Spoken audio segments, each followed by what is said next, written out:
Good morning, hockey fans. This is Stephen Heisler with HeisHockey.com, the Victorious Hockey Company, and the Junior Hockey Discussion Group on Facebook. This is your your junior hockey morning show. Today is Thursday, March 9th, 2023. Today's topic, North American Hockey League South Division. Wrapping up our four-part series Monday, Tuesday, Wednesday. Today is Thursday. That's 4. It's going to be a good day today. Going to get a haircut, see Joanna. Joanna's mean to me. She beats me up. Makes me look stupid. Not really. She's a good haircut lady. Sport clips. Now she's doing some things on her own. Very nice. All right. North American Hockey League South. Life in the NAHL South Division has always been a bit complicated, and the 22-23 season has not been an exception to that rule.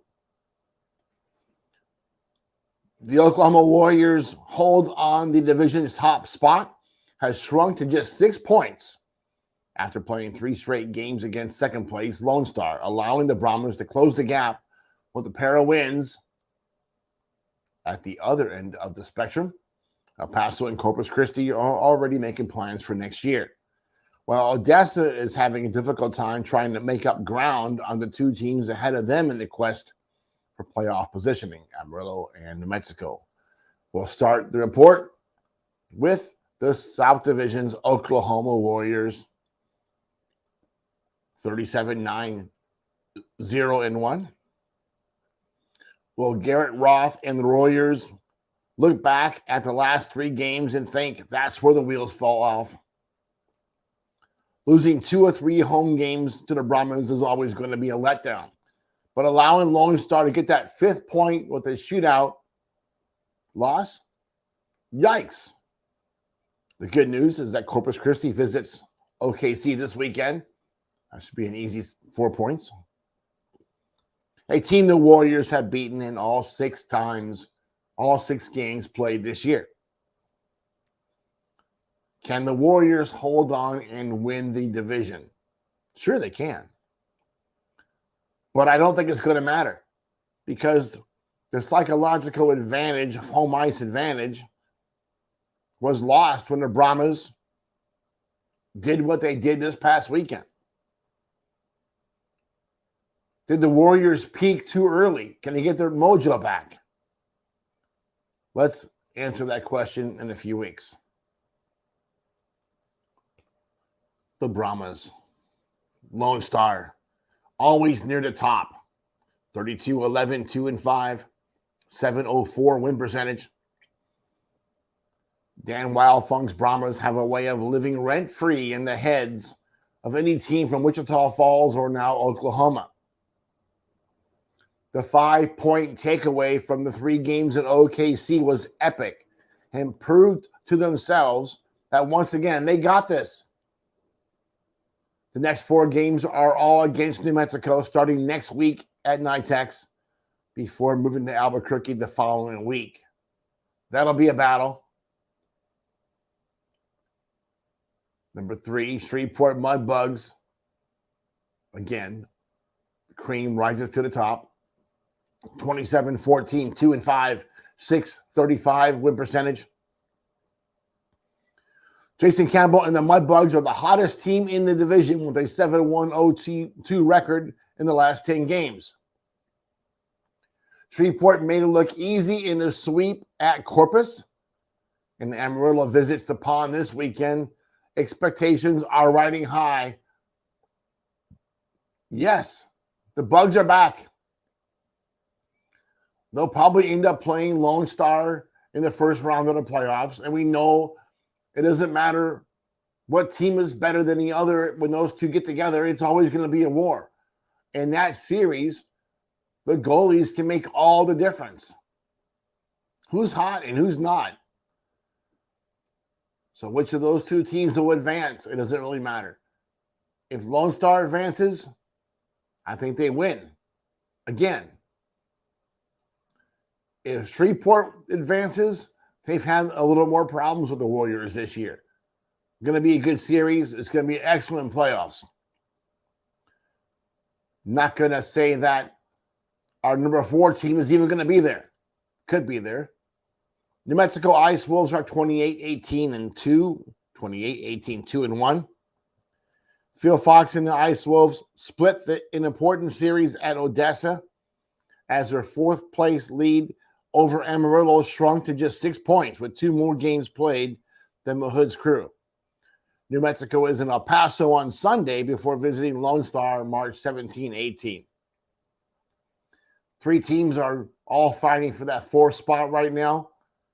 New Mexico, Amarillo, and somewhat Odessa.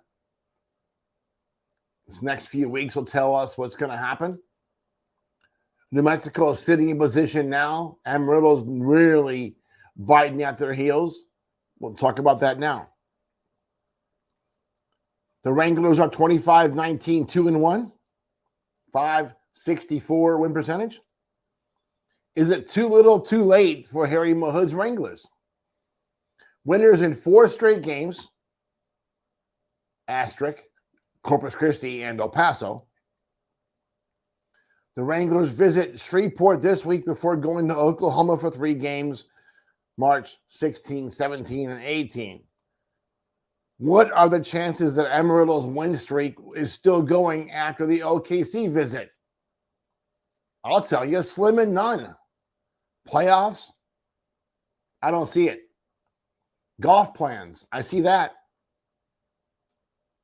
Harry Mahood, as a coach, his time is long gone. Those guys don't make it anymore. Those guys are not the ones having success in this league now, are they? Number 6, Odessa Jackalopes, 24-21-2, 543 win percentage. Scott Dewar's Jacks really want to scratch and fight their way into the playoffs. The weekend home battle with New Mexico may not have ended the way they want, split, but they have to like their chances against El Paso and Corpus over the next few weeks. Those are easy points. Those should be 8 points in those 2 weeks, presenting the perfect chance to chip away at the Ice Wolves' hold on 4th place. Notice we don't even worry about Amarillo because they're playing Oklahoma City 3 games, and they can't win that. Number 7, El Paso Rhinos. 13-30, 3-1, 319 win percentage. When the Rhinos were first announced that they were joining the North American Hockey League, I just laughed. You see, their success in the old Western States Hockey League was always tied to recruiting advantages and selling players to other teams after collecting the money and replacing them with new players coming out of Europe or Canada or even the North American Hockey League. And those guys could essentially play for free. Had all the trick they had there. Sign a bunch of guys, get a bunch of money, sell those guys for more money, get new guys to replace the guys you sold. Worked a lot. El Paso won a lot of WSHL championships with that equation in mind. That system worked most of the time. When others started doing the same thing, trying to, the word integrity was erased from the equation. So I knew this club was going to struggle as part of the North American Hockey League, where everybody is playing for free. If anything, the stench of El Paso's reputation as a gong show on the Corey Herman has been difficult to erase.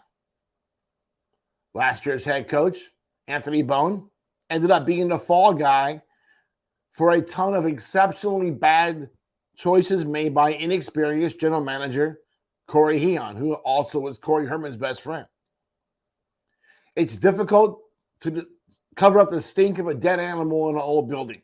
And God knows that new bench ball boss, there you go, Joe Coombs has been going over the place like a fine-tooth comb in an effort to turn that program around. Add Steve Jennings to the mix, And it's easy to see that El Paso has an entirely new problem. Too many folks trying to tinker with the equation. Let's be clear.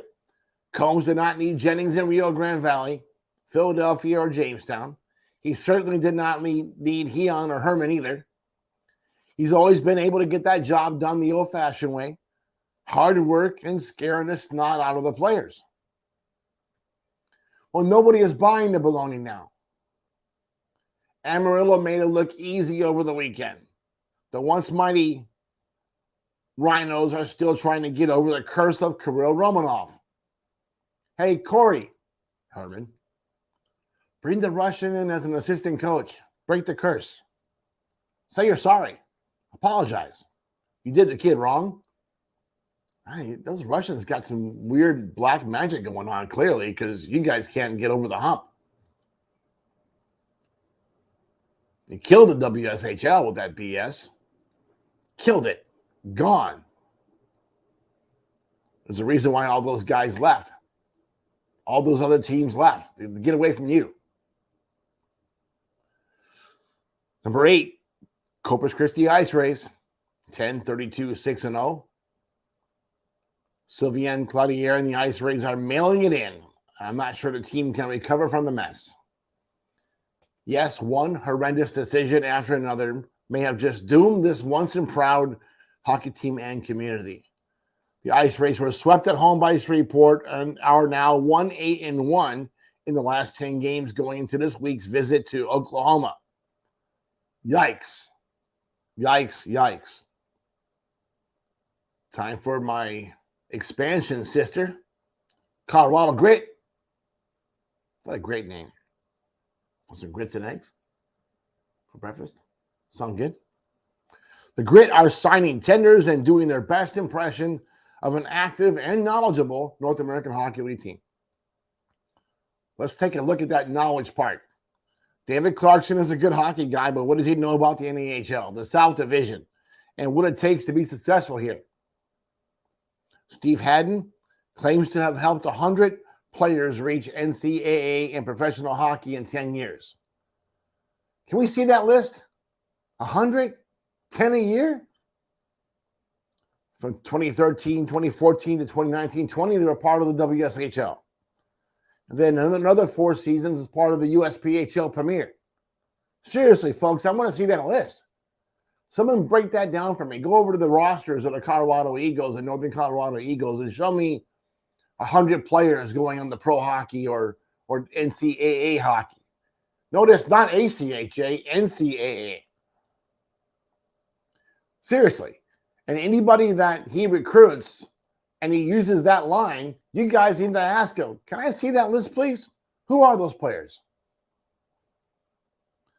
Haddon has already told one of our clients that he doesn't like players with advisors. Well, that limits your pool dramatically, coach. Why don't you like that? Why would you not like a player that's informed about his options? Without an NA experienced guy on the staff, the Grit are going to be a case of the blind leading the blind. That's absolutely the case. They better get someone that knows what the heck's going on, or this will be worse than the first year of the Northeast Generals. All right. Look at that, Tommy, right on time. Listen, enjoy your morning coffee.